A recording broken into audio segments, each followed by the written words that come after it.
말씀 사도행전 21장 7절에서 14절까지 말씀입니다. 사도행전 21장 7절에서 14절까지 말씀 신약성경 225면에 있습니다.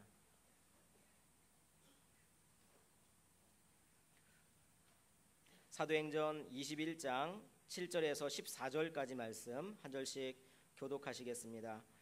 두루를 떠나 항해를 다 마치고 돌레마이에 이르러 형제들에게 안부를 묻고 그들과 함께 하루를 있다가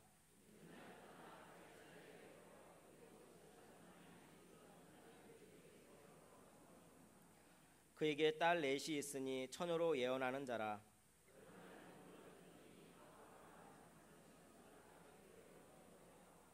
우리에게 와서 바울의 띠를 가져다가 자기 수족을 잡아매고 말하기를 성령이 말씀하시되 예루살렘에서 유대인들이 이같이 이 띠 임자를 결박하여 이방인의 손에 넘겨주리라 하거늘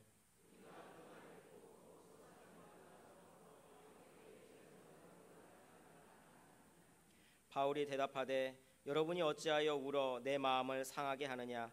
나는 주 예수의 이름을 위하여 결박당할 뿐 아니라 예루살렘에서 죽을 것도 각오하였노라 하니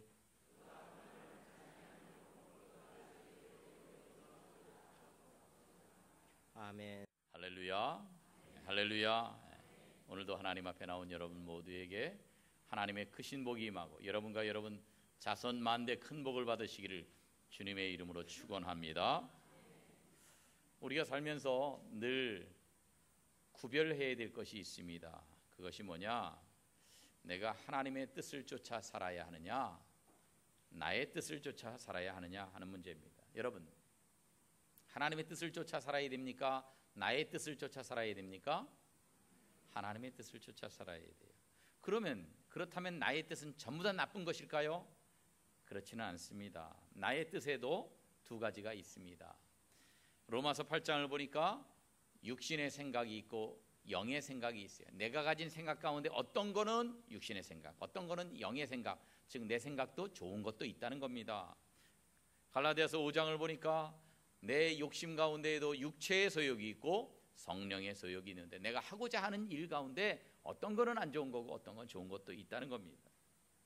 그래서 빌립보서 2장 13절에서 이렇게 말씀하고 있습니다. 다 같이 읽어볼까요? 시작.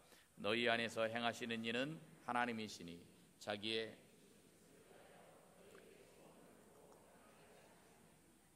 아멘. 하나님의 기쁘신 뜻을 이루기 위해서 우리에게 소원을 주신다는 거예요. 그래서 내 마음속에 소원을 주셔서 일을 하게끔 하시기 때문에 하나님이 주신 그 소원은 내가 원하는 것이지만 그는 하나님의 뜻을 이루는 그런 방법이다 하는 거죠. 그래서 우리 속에 어떤 소원이 있을 때에 이 소원이 이기적이냐 아니냐, 이 소원이 세상적이요 정욕적이요 마귀적이냐 아니면 성경적이냐, 이거를 점검해 보세요. 그래서 성경과 반대되지 않는다면 하나님이 주신 소원일 가능성이 많습니다. 비록 나의 소원이지만 이것이 하나님의 뜻을 이루는 것입니다. 나의 뜻은 이렇게 헷갈릴 때가 있는데 하나님이 A라는 사람을 통해서 하나님의 뜻이라고 뭔가를 얘기한 게 있고 B라는 사람을 통해서 얘기한 게 있는데 둘이 서로 다르다면 어떻게 하겠습니까? 성령님이 역사하셔서 가르쳐 준 건데 두 사람이 의견이 다르면 우리가 너무 헷갈리지 않겠어요? 그런 문제가 오늘 본문에 나와 있습니다. 이제 3차 전도 여행을 마치고 귀환하고 있는 이 바울이 두로에 상륙을 했습니다. 그래서 3절 말씀해 보니까 두로에 상륙을 했는데 이 두로는 고대 페니키아의 중요한 항구였습니다. 이 두로를 떠나서 7절에 보니까 다시 돌레마이까지 이르렀다. 돌레마이가 뭐냐? 지도를 잠깐 보실까요? 그래서 3차 전도 여행을 마치고 밀레도로부터 쭉 이 지중해를 통해서 구브로, 키프로스 섬 밑으로 해서 두로까지 왔습니다. 여기서 다시 배 타고 돌레마이 가고 가이사랴, 예루살렘까지 가게 되는 겁니다. 그런데 이 돌레마이라고 하는 것은 사람의 이름입니다. 알렉산더 대왕이 정복 전쟁을 엄청나게 해서 영토가 굉장히 넓었는데 젊은 나이에 갑자기 죽었어요. 그러다 보니까 그 제국이 4개로 쪼개지게 됐습니다. 그 4개로 쪼개진 중에 하나를 누가 차지했느냐? 프톨레마이오스라는 사람이 차지했는데 그 사람의 이름을 따서 지은 도시가 바로 돌레마이입니다. 구약 성경에서는 악고라고 하는 이름으로 나와 있는데 여기는 그렇게 큰 성은 아니에요. 한 10,000명 정도 사는 그런 성입니다. 그런데 그 돌레마이에서 이제 가이사랴로 넘어가게 됩니다. 8절 말씀에 보니까 이튿날 떠나 가이사랴에 이르렀다 그랬어요. 이 가이사랴도 역시 사람 이름입니다. 가이사랴 이건 뭐냐면 그때의 로마 황제의 성이에요. 그래서 우리가 시저라고 알고 있는 사람이 본래 이제 케사르예요. 케사르 영어식으로 읽다 보니까 시저 그렇게 읽는데 케사르가 이 라틴어식으로 읽으면 가이사거든요. 가이사르. 그래서 헤로드 왕이 이 새로 도시를 건설하면서 로마 황제 환심을 사기 위해서 로마 황제의 성을 거기다 따서 가이사랴 그렇게 이름을 지었는데 여기는 아까와는 달리 굉장히 큰 도시입니다. 그래서 여기는 로마 군인이 주둔하고 있고 총독이 여기에 머물러 있었습니다. 그런데 이 가이사랴에 누가 살고 있었느냐? 빌립이라고 하는 사람이 살고 있는데 지금 우리가 읽은 8절에 보니까 7집사 중 하나인 전도자 빌립 그랬어요. 그러니까 사도행전 6장에 나오는 7집사 중에 한 사람입니다. 그런데 그때부터 열심히 전도한 사람이에요. 그렇게 사도행전 8장에도 보면 열심히 전도하는 장면들이 나오고 있는데 이 사람이 여태까지 열심히 전도하고 가이사랴에서도 전도하고 있는 것입니다. 여러분 빌립이라는 사람은요 2000년 전의 사람입니다. 그런데 우리는 그의 이름을 전도자 빌립으로 기억하고 있습니다.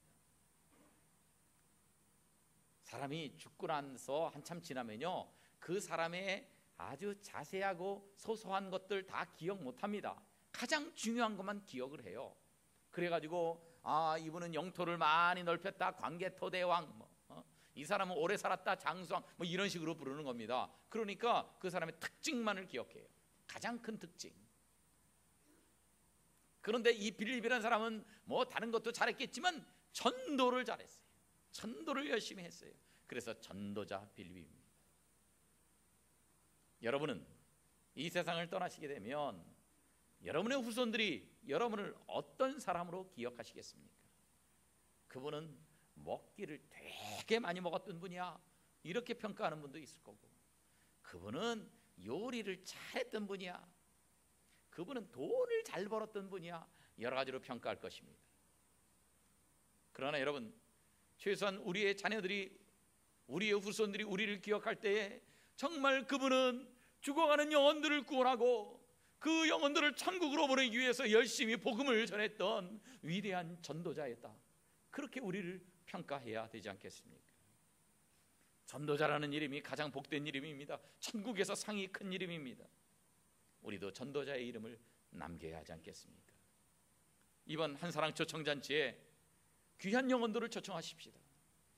영원히 지옥에 가서 고통당할 그들을 지옥불에서 건져내고 천국 백성으로 만드는 전도자로서 살아가는 여러분 되시기를 주님의 이름으로 축원합니다. 9절에 보니까 빌립에게는 딸이 넷이 있었는데 전부 다 처녀로 예언하는 자라 그랬어요. 빌립은요 자식 농사를 잘 지었던 것 같아요. 우리는 자식 농사를 잘 지었다 그러면은 높은 자리에 올라가고 돈 많이 벌고 뭐 이런 사람들을 생각할지 모르겠습니다만은 성경적으로 보면 그렇지 않습니다. 아무리 세상적으로 출세했어도요, 예수 안 믿고 지옥 가면 그게 뭐 자식 농사 잘 짓는 것이겠습니까? 그러니까 빌립처럼 그 당시에 전부 다 아들을 중요시했지만 아들은 없었고 딸만 있었지만 그럼에도 불구하고 주를 위해서 빌립의 대를 이어서 헌신하고 충성했던 그런 자녀들로 키워낸 이 빌립이 자식 농사를 잘 지은 것 아니겠습니까? 빌립의 네 딸들은 전부 다 믿음이 좋았어요. 신앙이 좋았어요. 여러분들은 어떻습니까? 자식 농사 어떤 방향으로 짓고 계십니까? 내 자식들이 돈 많이 번다 그것을 자랑스럽게 생각하십니까? 아니면 내 자식들이 신앙생활 잘한다 그것을 자랑스럽게 생각하십니까? 아무쪼록 여러분 모든 자녀들과 후손들이 믿음으로 자라고 말씀 가운데 자라나서 정말 하나님의 사랑을 받고 이 세상에서 하나님의 뜻을 온전히 이루는 그런 복된 자녀들 되시기를 주님의 이름으로 축원합니다. 그런데 빌립의 집에 머물고 있는데 10절에 보니까 선지자가 찾아왔는데 그 사람 이름이 아가보라는 사람이에요. 아가보. 이 사람이 본래는요 예루살렘 교회 출신입니다. 그런데 안디옥에 자체적으로 자기네끼리 성도들끼리 교회를 세웠다 하는 말을 듣고 사도를 파송을 합니다. 그때 또 갔던 사람이 바나바고 그때 선지자들이 같이 갔어요. 그래서 27절 말씀 보면 그때 선지자들이 예루살렘에서 안디옥에 이르니 바나바와 함께 갔습니다. 그런데 28절 그 중에 그 선지자 중에 아가보라고 하는 사람이 있어요. 근데 이 사람이 센 예언을 하나 했어요. 그게 뭐냐? 천하에 큰 흉년이 들 것이다 그런 예언을 했습니다. 그런데 실제로 그 예언이 적중했습니다. 클라우디우스 황제 때 즉 주후 64년경에 이 큰 흉년이 들었어요. 그러니까 아가보는요 예언하기로 명성이 있는 사람입니다. 알아주는 사람입니다. 그 사람이 바울사도 있는데 찾아온 거예요. 그래가지고 바울사도의 허리띠 같은 걸로 자기를 묶습니다. 결박을 해가지고 뭐라고 말을 하느냐 11절에 보니까 성령이 말씀하시되 예루살렘에서 유대인들이 이같이 이띠 임자 당신 바울사도 이 사람을 결박해서 이방인에게 넘겨줄 것이다. 말로 하면 되는데 말로도 안 하고 이런 퍼포먼스까지 해가면서 하는 그 이유는 강렬한 인상을 남기기 위해서 그런 거예요. 이 예언을 들으니까 보통 예언자도 아니고 유명한 예언자, 천하의 흉년이 들 것이라는 걸 알아맞춘 그 예언자, 그런 사람이 이야기하니 사람들이 걱정이 되는 겁니다. 그래서 12절 말씀 다 같이 읽어볼까요? 시작. 우리가 그 말을 듣고 그곳 사람들과 더불어 아멘. 여기 우리가는 누구를 말하는 거예요? 우리가 누구겠어요? 한국말로 말하면 대답을 안 해요. 우리가는 누구겠어요? 네. 이 사도행전을 기록한 사람이 누가예요. 누가와 바울 사도의 측근들을 의미합니다. 그리고 그 사람들만 만류한 것이 아니라 그곳 사람들 가이사랴에 있는 성도들과 합세해서 바울에게 말립니다. 예루살렘으로 올라가지 마시오 권고합니다. 그런데도 사도 바울은 어떻게 합니까? 13절에 보니까 여러분이 어찌하여 울어 내 마음을 상하게 하느냐. 나는 주 예수의 이름을 위하여 결박당하는 건 물론이고 예루살렘에서 죽는 것까지도 나는 각오한 사람이다. 말리지 말라. 단호합니다. 예루살렘으로 가겠다는 겁니다. 거기서 죽는 한이 있더라도 가겠다는 겁니다. 그래서 14절에 그가 즉 바울 사도가 권함을 받지 아니하므로 우리가 주의 뜻대로 이루어지이다 하고 그쳤노라. 더 이상 공고하지 않았다는 겁니다. 여기서 우리는 다른 사람이 우리가 충고할 때의 원리를 발견하게 됩니다. 여러분 우리는요 다른 성도들에게 조언해 줄 게 있으면 조언을 해줘야 됩니다. 왜냐하면 우리가 남이 아니기 때문에 그래요. 예수 그리스도의 피로 값주고 사신 형제이기 때문에 그분을 위해서 조언해 줘야 돼요. 그런데 그 충고와 조언은요 권면하는 선에서 끝나야 합니다. 내가 하려는 대로 안 하면은 길을 쓰고 멱살을 잡고라도 그렇게 되게끔 만드는 게 아니라 권면하는 선에서 끝나는 거예요. 최선을 다해서 잘 이해하도록 설득하는 선에서 끝나야 된다는 거예요. 모든 일의 최종 결정권은 누가 갖고 있어요? 그 사람 당사자 본인에게 있어요. 그 사람이 다 최종 결정권을 갖고 있는 겁니다. 아무리 충고해줘도 그 사람이 결정하는 거예요. 우리가 강요할 수 없습니다. 그 사람이 결정하고 그 사람이 책임도 지는 겁니다. 심지어 우리 자녀들의 인생도 그래요. 자녀들의 인생도 우리가 너무나 강요할 수 없는 겁니다. 자식들이 크면요 부모가 자식들 잘 되라고 이렇게 하라고 저렇게 하라고 내가 인생 살아보니까 그게 아니더라고 얘기를 하는데, 그런데 자식이 말을 잘 들으면 다행인데 안 들을 거야. 고집을 피워요. 그럼 어떻게 하겠습니까? 다 큰 자식들은요, 충고만 해줘야 돼요. 잘 안 들으면 주의 뜻대로 이루어지이다 하고 그쳐야 합니다. 그리고 그를 위해서 기도만 해줘야 해요. 충고하고 기도해줘야지. 뭐 두들겨 패서라도 어떻게 한다, 그거 안 되는 거예요. 오히려 반감만 사고요, 인간관계만 깨져요. 나는 이게 옳다고 생각하고 얘기합니다. 그런데 그 사람은 그게 옳지 않고 자기 뜻이 맞다고 생각을 하는 거예요. 그런데 나는 내가 말하는 게 옳다고 생각하지만 내가 말하는 게 주의 뜻과 맞는지 그 사람이 말하는 게 주의 뜻과 맞는지는 나는 모르는 거예요. 그러니까 주님께 맡기고 주의 뜻대로 이루어지이다. 오늘 본문에서 많은 사람들이 이야기한 것 같은 그런 자세를 가져야 합니다. 한번 따라합시다. 주의 뜻대로 이루어지이다. 옆에 있는 분과 그렇게 인사하겠습니다. 시작. 주의 뜻대로. 그런데 여기서 한 가지 의문이 있습니다. 4절 말씀에 보면 이 두로에 있는 이 그 제자들이 바울 사도에게 만류합니다. 예루살렘에 들어가지 말라 만류하는데 성령의 감동으로 만류했단 말이에요. 성령의 감동으로. 인간적인 생각으로 만류한 게 아니라는 거예요. 성령의 감동으로 가지 말라고 만류했단 말이에요. 11절에 있는 아가보도 역시 자기 이렇게 띠로 묶어가면서 그렇게 말을 합니다. 12절에서도 역시 바울 사도 일행들이 전부 다 만류합니다. 가지 말라 그럽니다. 그런데 13절에 보니까 바울 사도는 가겠다는 거예요. 결박당할 뿐만 아니라 예루살렘에서 죽을 것도 각오한다. 주 예수의 이름을 위하여. 이 사람도 성령의 감동으로 말하고 이 사람도 성령의 감동으로 말하는데, 그런데 달라요. 한쪽은 성령의 감동으로 가지 말라 그러고 나는 성령의 감동으로 가겠다는 거예요. 나는 성령의 매임을 받아서 예루살렘을 간다는 거예요.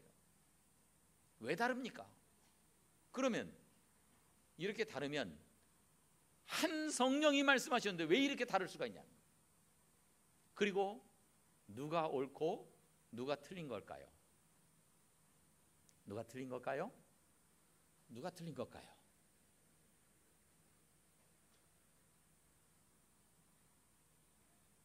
사실은 틀린 사람은 없습니다.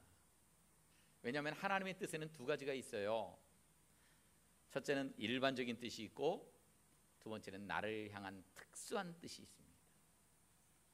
여기서 다른 사람들이 성령의 감동으로 말했던 것은 일반적인 하나님의 뜻을 말하는 거예요. 여기 가면 죽는데, 여기 가면 붙잡히는데, 채찍질 당하는데, 그런데 위험한 곳으로 지발로 걸어갈 필요가 뭐가 있느냐? 위험을 자초하지 말라. 그거는 일반적인 하나님 뜻에 맞는 것입니다. 그래서 사랑의 동기로서 이렇게 얘기를 해주는 거예요. 그런데 바울은 일반적인 뜻 말고 바울에게만 적용되는, 바울에게 지금 가라고 하는 하나님의 특수한 뜻을 알고 있었습니다. 그래서 성령의 매임을 받아서 자기는 간다고 말을 합니다. 그러니까 이것도 틀린 게 아니고 저것도 틀린 게 아니에요.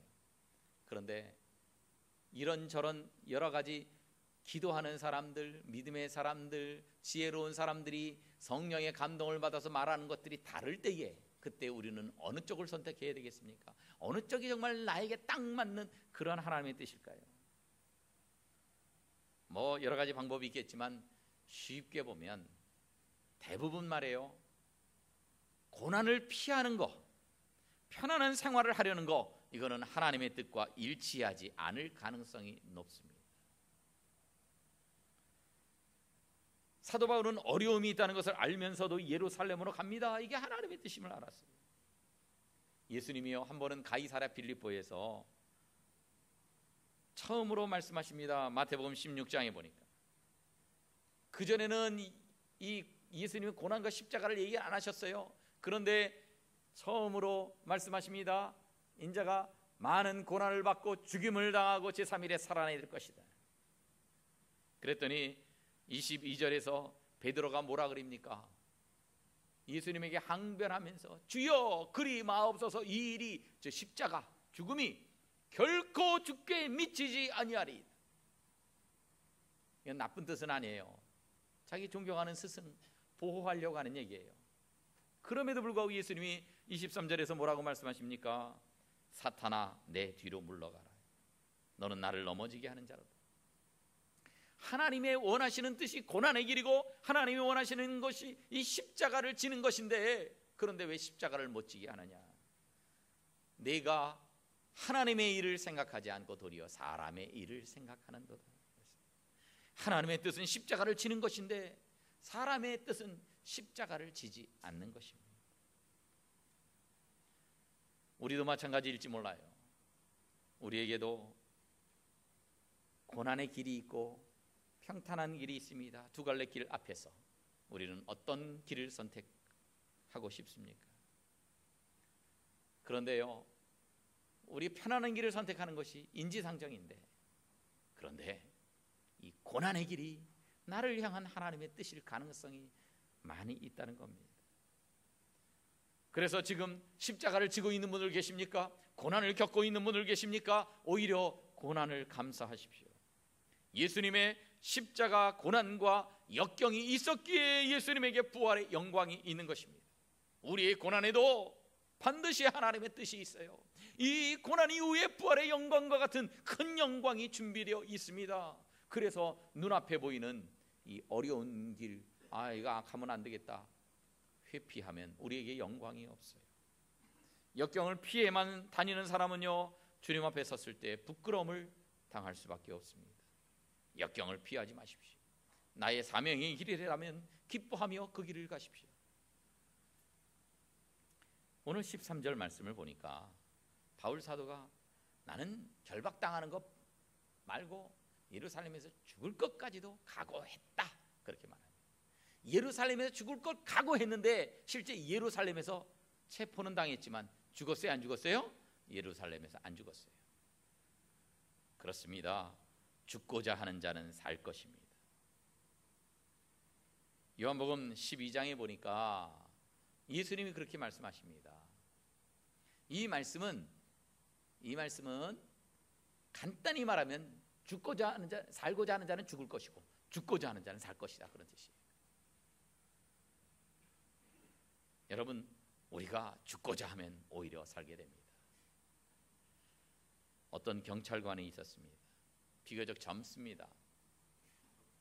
그런데 몸이 좀 안 좋아서 이제 병원에 갔는데 나 경찰관이다 뭐 그거 안 밝히고 혹시라도 내 뭐 승진이나 뭐 여러 가지 몸이 안 좋다면 지장이 있을까 봐서 조용히 검사를 해봤어요.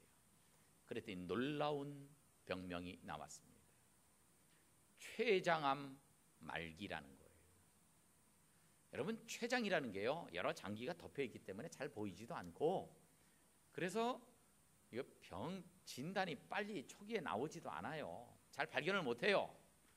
췌장에 문제가 딱 생기면요, 그거 여러 가지로 어려움을 많이 당합니다. 일반적으로는 예후가 좀 안 좋아요. 그런데 췌장암 말기래니 이건 소망이 없는 거예요. 말기래니. 의사가 그럽니다. 이젠 뭐 방법이 없습니다. 6개월도 못 살 겁니다. 빨리 정리할 거 정리하십시오. 기가 막힌 거예요. 아직도 젊지, 부인도 있지, 애들도 있지. 애들 어린데 내가 죽으면 이 애들 어떻게 할까? 어떻게 부인이 혼자 키우냐? 막막한 겁니다. 그래서 뭐 6개월도 못 산다는데 뭐 연금도 희망이 없고 그냥 이렇게 죽으면 그냥 병사란 말이에요. 그래서 자기 경찰서에는 전혀 이런 얘기 안 하고 지원을 합니다. 어디로 지원하냐? 강력계로 지원을 합니다. 그게 막 범죄인들하고 막 싸우는 그런 강력계로 지원을 해요. 거기서도 이 마약 전담반으로 들어갑니다. 마약도 좀 약한 사람들 뭐 마약 밀매하고 뭐 중간책 뭐 이런 사람 잡는 게 아니고 아예 총두목을 잡기로 결심을 합니다. 그 총두목 잡기가 보통 어려운 게 아니에요. 그런데 수소문을 해가지고 해서 결국 그 사람을 덮쳤습니다. 그래야 수갑을 딱 꺼냅니다. 널 체포한다. 그러면 수갑을 채우려고 그러면서 미란다 원칙을 고지합니다. 그런데 뭐 이 사람이 순순히 잡히겠어요? 총을 꺼내가지고 들이댑니다. 한 방에 너 보내버리겠다. 내가 너한테 체포당할 것 같으냐. 그래서 총을 겨누면요, 이전에 다른 경찰관들도 체포하려고 왔었는데, 그런 총을 겨누면 다 뒷걸음질 치고 다음에 다시 오겠다 그러고 그냥 가버렸는데, 이 경찰관도 그럴 줄 알았더니 아니에요. 죽일 테면 죽여라. 그러고 나 죽일 테면 죽여라. 왜 그러겠어요? 겉으로 말 안 하지만 속마음은 나 어차피 곧 죽을 건데, 당신이 날 쏴서 죽으면 나는 순직한 거다 이거예요. 그러면은 추서 진급, 죽고 나서 추서 진급도 할 거고, 나는 국가 유공자가 돼서 보훈 대상, 우리 가족들이 보훈 대상 돼. 애들이 공짜로 다 공부할 거고 말이지. 여러 가지로 뭐 돈도 나올 거고 여러 가지 혜택 누릴 거고. 죽일 테면 죽여라. 너무 당당한 거예요.